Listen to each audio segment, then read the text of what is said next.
Hey guys, this is Shakti from Around the Wicket, where we not only speak about the game, but we try to learn more about the humans behind our sport.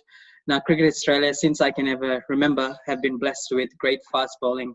When it came to the dominance in the 1990s, as well as mid-2000s, the depth of fast bowling was probably at its finest, and one of the fast bowlers who contributed to that dominance, whether it was state cricket or international cricket, joins me today. He's currently a director on the board of Cricket Australia. Michael Kasprowicz, thank you so much for joining me. Hey, yeah, thank you, Shakti. Thank you. Thanks for having me. How have you been spending your time? Different times. They're, spending a lot of time with their family and appreciating that. Has that been the case for yourself? Yeah, it has been. Obviously, we've had to. And I think one of the things is that I've got 3 kids. There was homeschooling. I'd like to think it's quality time you do spend with them. And they certainly spend with you. However, we're glad in Australia right now that the kids are back at school. They're all back doing their thing, and we're getting with the lockdowns has sort of slowed up. There's been restrictions have been lifted as far as social gatherings. So we've been quite fortunate here. But at the end of the day, I think as a former fast bowler, spent all my time or half my time down at fine leg. I got pretty good at social isolation down there.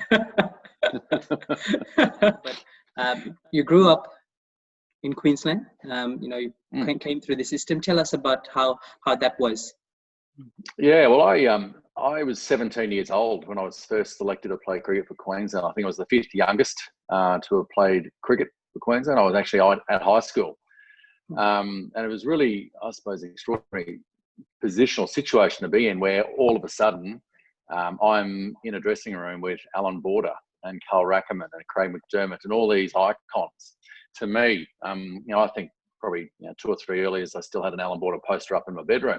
But it was just that learning experience of being around those quality players, the quality people as well. It was an extraordinary experience and very fortunate to be part of certainly that. And really, I've been part of and seen cricket, the journey of cricket and all the cricketers from that stage when it was had an invitation to play, and there was no guarantee, no contracts. It was just a match payment. So back in the day when everyone was call it semi-pro, then into the transformation over into professional cricket, and all up I spent 19 seasons playing cricket for Queensland. I had 13 years in and around the Australian side.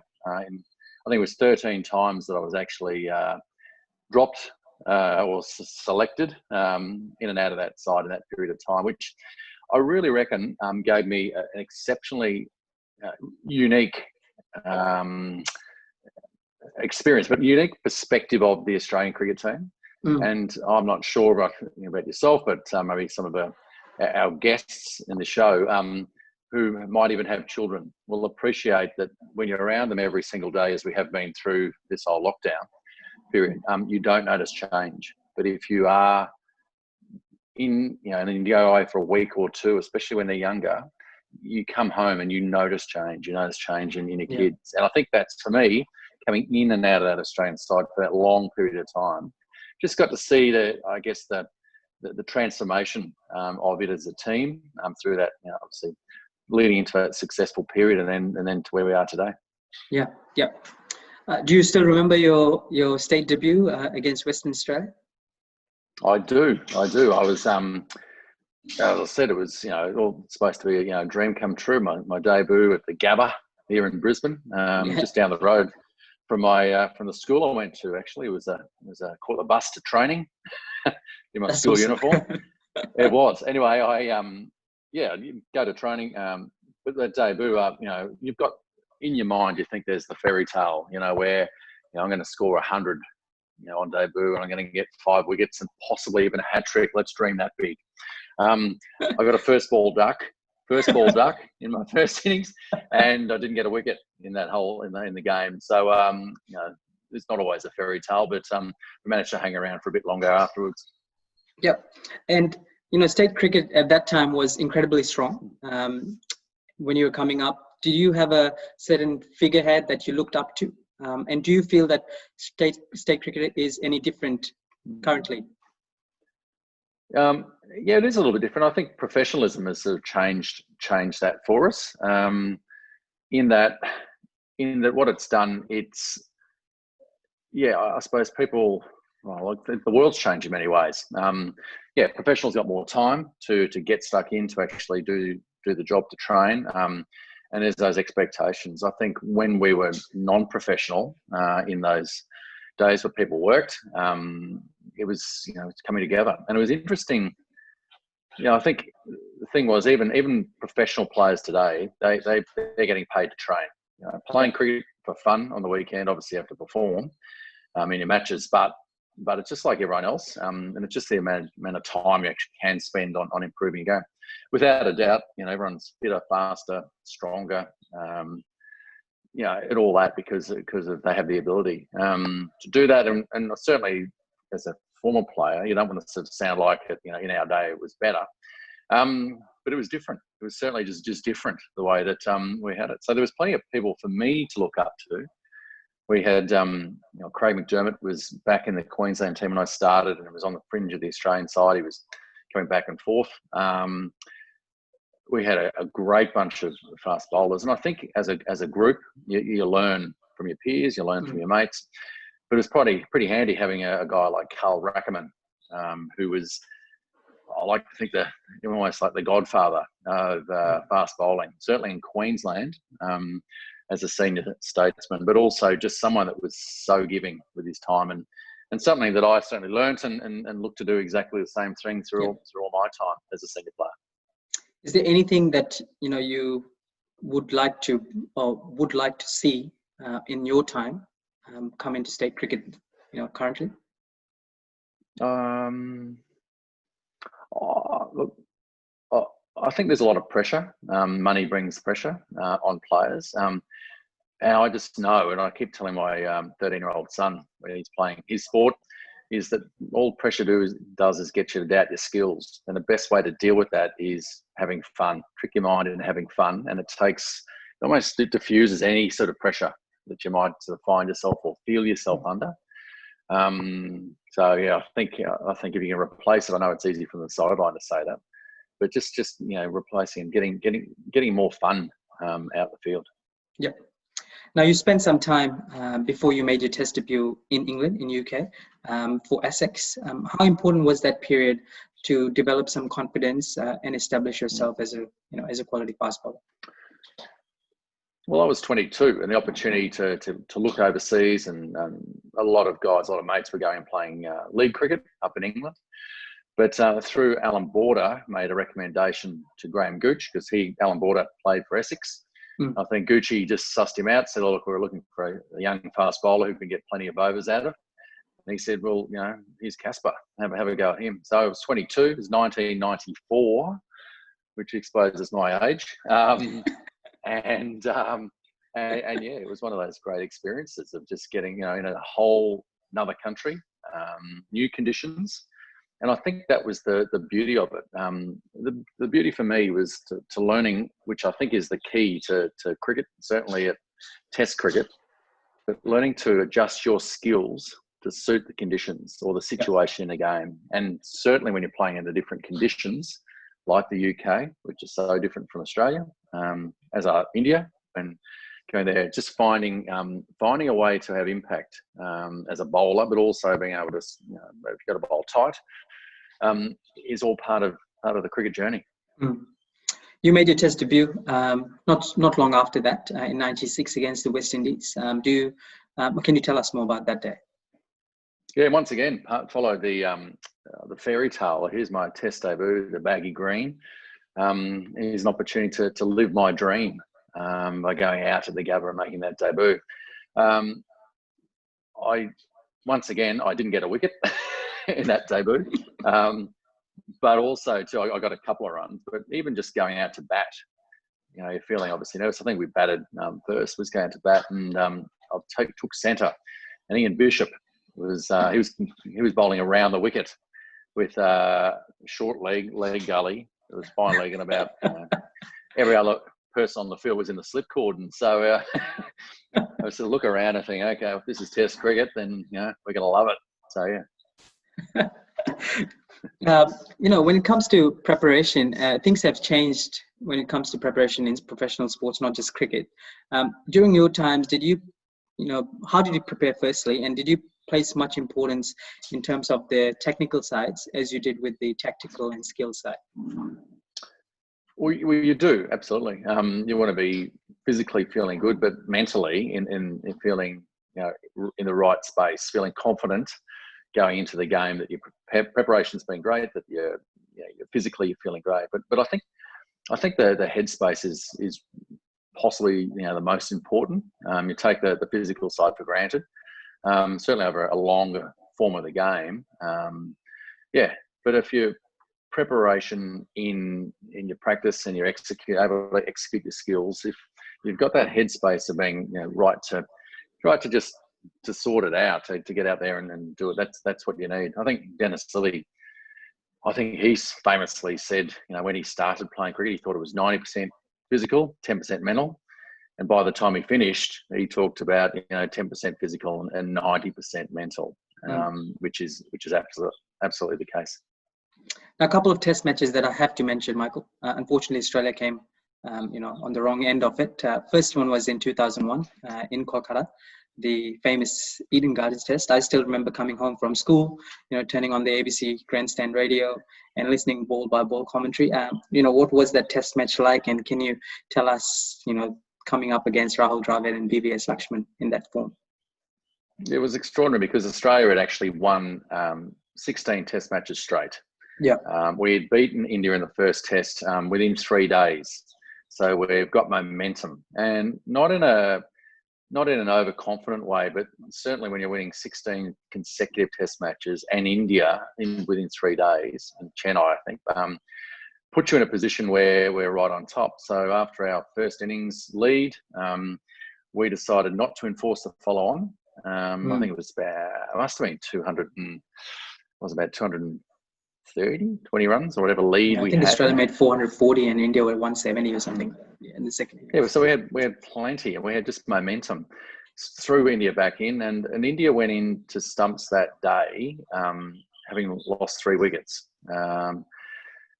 One of them was Sachin Tendulkar, and so heading to the game the next day, I think we had about maybe 150 run lead or something, maybe by memory. Yeah, going there and thinking, okay, we're on top. And when you've got 2 of the top 4 all-time Test wicket takers in Glenn McGrath and Shane Warne in your team, Jason Gillespie, and I'll contribute where I can.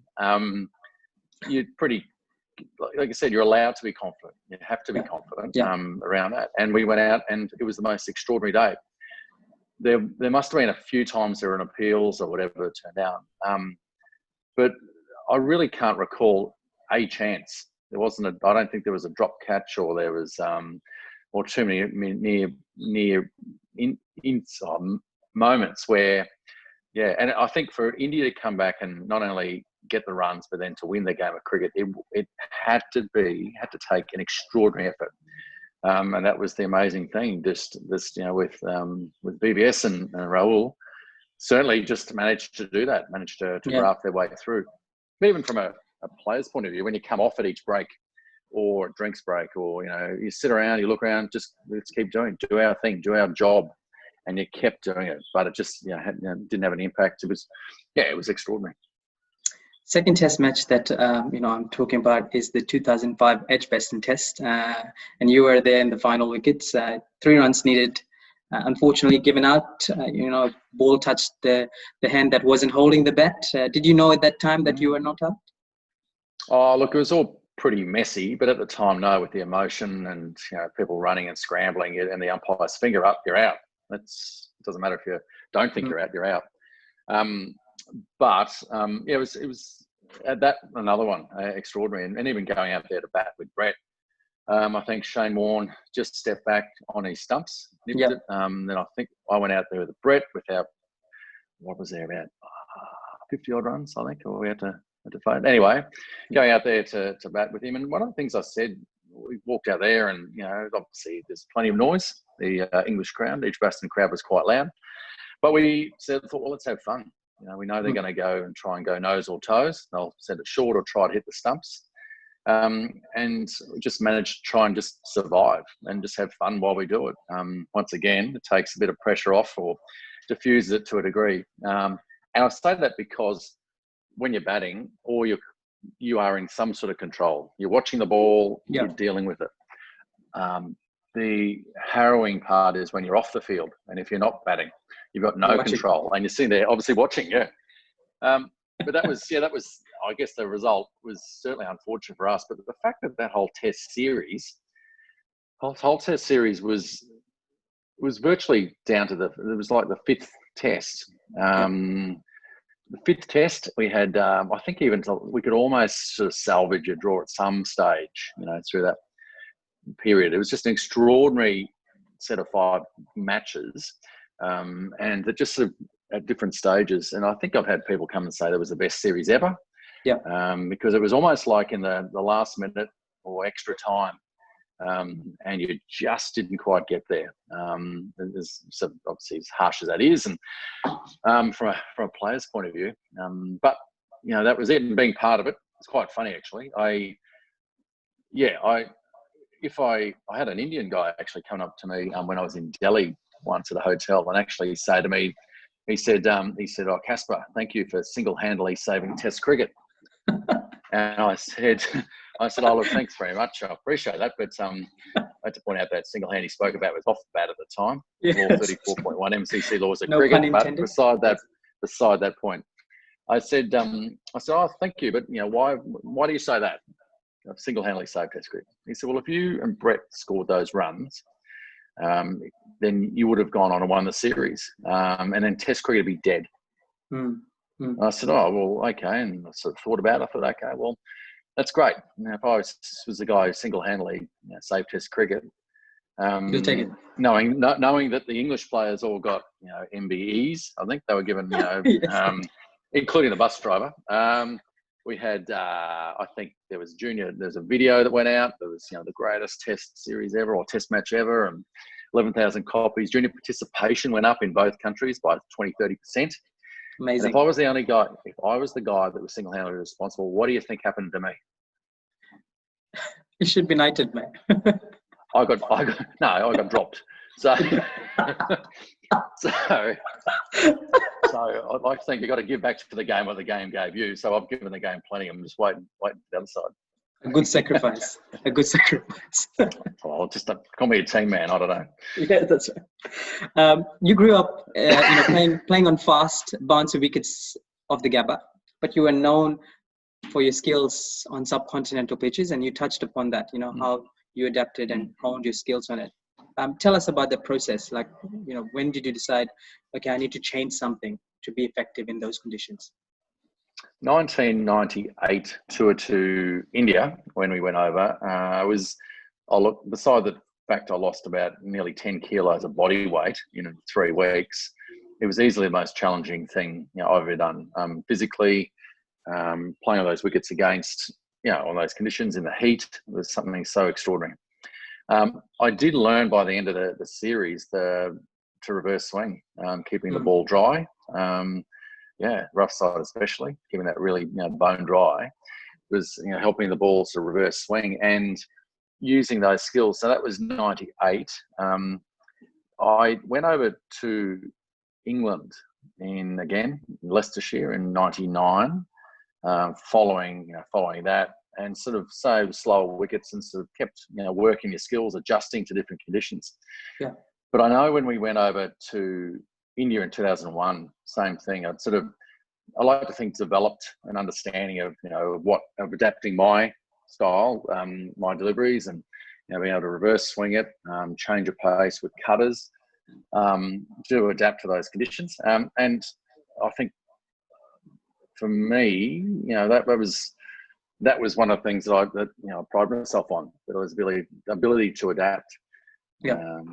As I mentioned before, I think that's the most important thing, both for a batsman, and certainly bowlers, because you're not going to have your day every day. That's for sure. It's a challenge. You grew up with some of the greatest fast bowlers. In Australian setup, if not world cricket, with Jason Gillespie, Glenn McGrath, Brett Lee, and then we've got Shane Warne, the great Shane Warne, in the mix as well. How was the dynamics there? Well, fantastic. I think from a bowling unit, fast bowlers unit, or as I like to call it, I know Damien Fleming's been working on it a lot, is the fast bowling cartel. I like to think we actually came up with that term. I was sitting down at the time. There was a case in Australia around cardboard box manufacturers getting together and fixing a price back well ago, and the word cartel was in there. And I remember sitting down with, I think it was Dizzy at the time, and talking about it, saying, I reckon rather than being a fast bowlers union that we were always introduced to, I thought maybe we're better off describing it as ourselves as a cartel, because we can fix the price and say no batsman is allowed in at all. So no, I think it was actually a great time with some wonderful people, certainly the ones you mentioned. Also, to people coming into the side and around the side, an appreciation of the effort and how hard it is to actually be a fast bowler. But to have Glenn McGrath, to play with Glenn McGrath, to me has been one of the great life joys and of that whole experience. You're talking about one of the most amazing people. The fact that he wasn't part of any pathways program in junior cricket. He was from the bush, from Narromine, moved down on his own back down to Sydney. Was told he was going to get some accommodation, and this club was going to look after him. They put him in a caravan, so he lived in a caravan and did it hard. And then just to rise up and do what he did on the field, but also it's his effort off the field and the experience, I suppose, with his first wife, Jane, and with living through her cancer and the treatment and all that. Because every single day you'd see Glenn, is how you going, mate? And he'd say, oh, mate, never felt better. Even after he stepped on that ball at Edgbaston to give me the opportunity to play, turned up on the day 2 after that horrific injury with a big moon boot in crutches, and said, oh, mate, how you going? He said, mate, never felt better. And you just learn that his optimism for every single day was something that was it was obviously rare around professional sport, but just it certainly infectious. What is that? You spent time with the Cricket Australia as a director on the board since 2011. What's the direction looking like now? What's the focus for Cricket Australia moving forward? Yeah, well, look, it's like all businesses, as everyone's looking at the challenges of COVID, of what that's brought, and resetting what we're doing. What like everyone, not only businesses but households, everyone's looking at their budgets, expenses, and revenue a lot closer. I know certainly around our house and the spend and everything we're doing here at home because of the challenges that it's been. So what's exciting though is that we've got an Indian series. We've got India coming out to Australia, and with the change, and certainly with Australia, with the relaxations with people movement, there's optimism around that.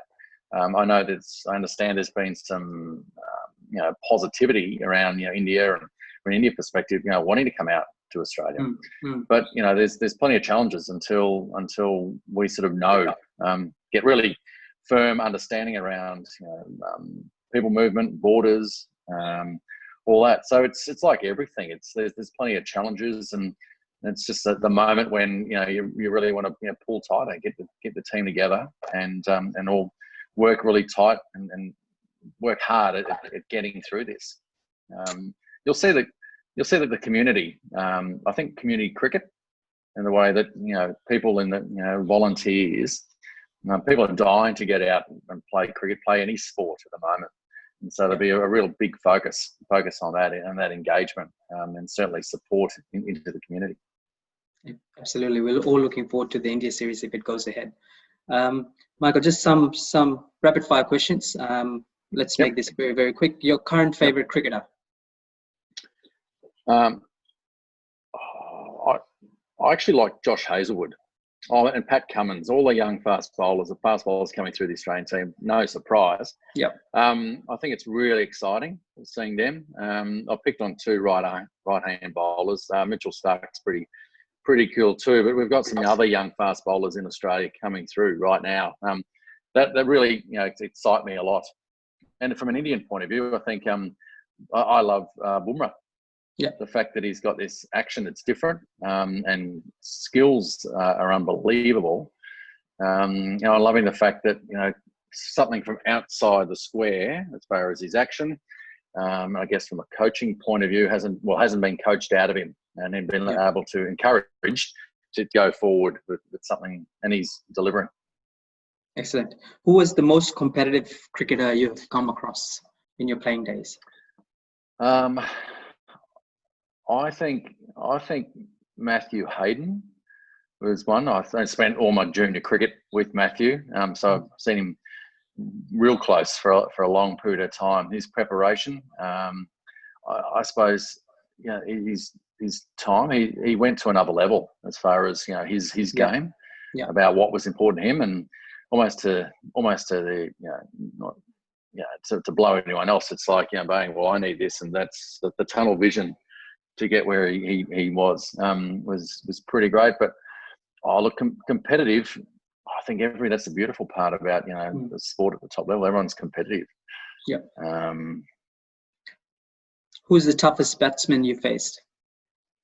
Toughest batsman. Well, Sachin Tendulkar in India. That's certainly that 1998 series. And just a real quick. I know it's rapid fire, but real quick story. I hope you don't mind. No, go for it. Okay. Third test match, we're playing at Bangalore, Chinnaswamy Stadium. 2 days before the game, we're training, and around the ground walks Dennis Lillee. Straight away, it was like an oasis. There he was, the greatest fast bowler of all time. And there was a resource. I thought, we've got to ask him about Tendulkar. And so I asked him about Tendulkar. And incidentally, he never played test cricket in India. So he did comment about how flat the wickets were. He commented about how hot it was. But I asked him, I said, what do you think about Sachin? You watch his technique. As you can see a weakness. What do you think? What do you think we should actually do here? And he looked at me. He looked skyward. He rubbed his chin. He had a beard too. He rubbed his chin, and he came back, and he said, "No, mate, just make sure you walk off with pride." So if Dennis Lillee if he didn't even have an answer for Sachin Tendulkar, I think that says it all. Yeah, and he worked with Sachin as well, right? During his younger playing days. What was your favourite cricketing moment? Individual was that Chinnaswamy Stadium, 1998. I got 5 for 28 with the ball sort of swinging back in.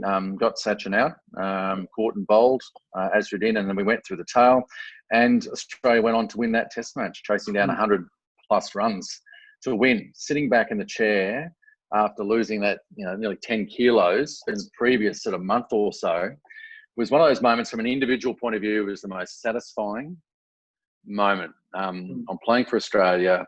We've come through the most challenging conditions, and with success. I ended up getting a man of the match trophy, which was probably about, I don't know, this big.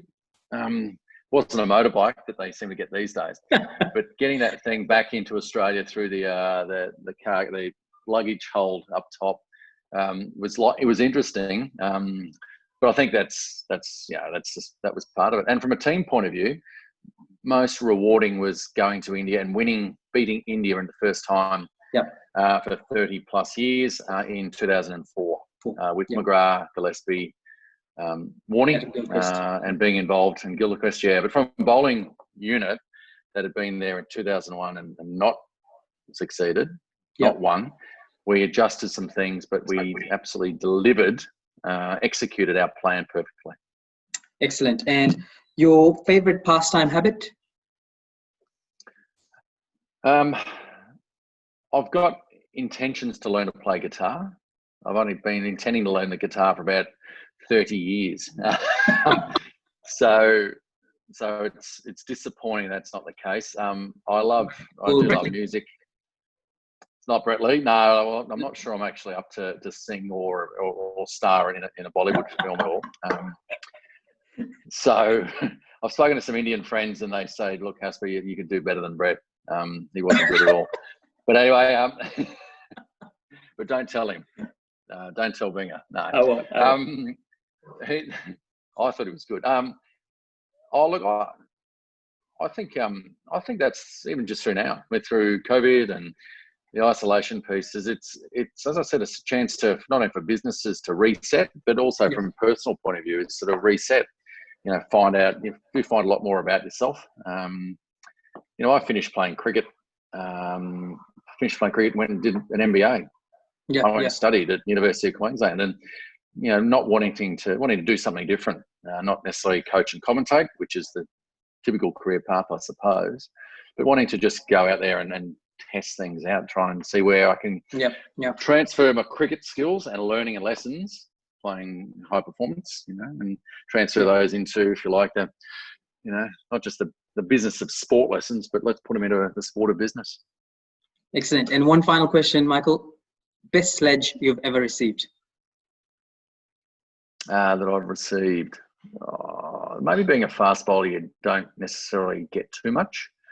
But I like the best one I actually ever heard was in England. We were playing against Leicestershire, and there was a lower order batsman, James Ormond, who I actually played with at Leicester. Jimmy Ormond. Anyway, he was batting and playing and missing and going forward to Shane Warne and hanging around a little bit too long. So Warney, was beating the bat as he did. And Mark Waugh was the first slip. And Mark Waugh said to him, he said, mate, can you just hurry up and get out because you're wasting all our time here? And James Ormond, quick as you like, turned around to Mark Waugh and said, shut up, mate. At least I'm the best player in my family. So I think that's that's what sledging's about. It's, I think designed essentially to put doubt in someone's mind when they're playing. But I think the best sledges are the ones that are actually quite funny and there's a bit of humour, of course. Excellent, Michael. Thank you so much for joining me. I appreciate it. All the best with the guitar lessons and all the best with cricket moving forward. Hopefully we get some cricket very, very soon. Thanks, mate. Thanks, mate. Absolutely. Good on you. Thanks a lot. See ya.